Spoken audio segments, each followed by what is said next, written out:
So it's quarantine. And there is something you want to tell people.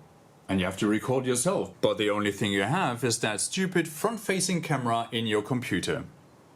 Well, it's not the only thing you have. And here are a few things to make this more bearable for all of us.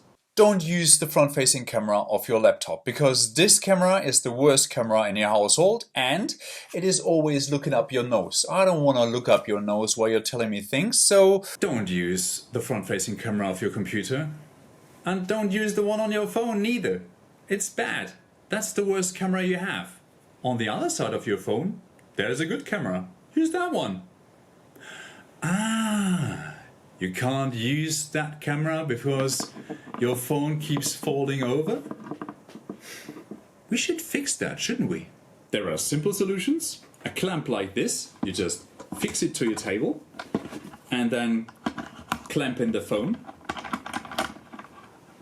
And you're done. But if you're cheap like I am, you only need a can, a folding meter, some rubber bands, and if you want to be the precise person, a mirror and another folding meter.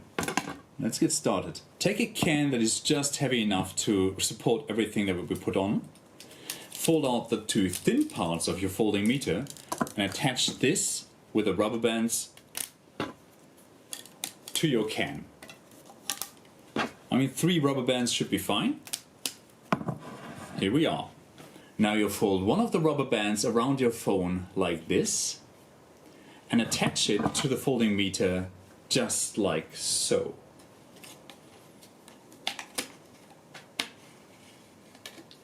Now you put up your camera to eyesight, so you're actually looking into your camera and you adjust the angle.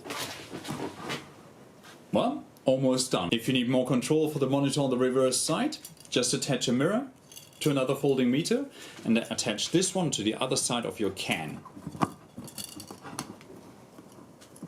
Now you can look at yourself through the mirror on the display. Honestly, get a light.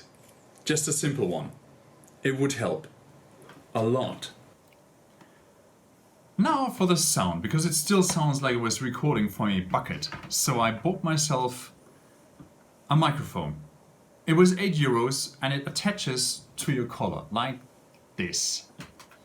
Now if I plug this into my phone, the sound seems a little better. If I need to, I can cover all those reflective areas in my room with blankets or close the curtains to cut down the reflection from the windows, but that will also cut the lights, so I leave it like this. And next time you record something for us on quarantine, we would all appreciate a little effort.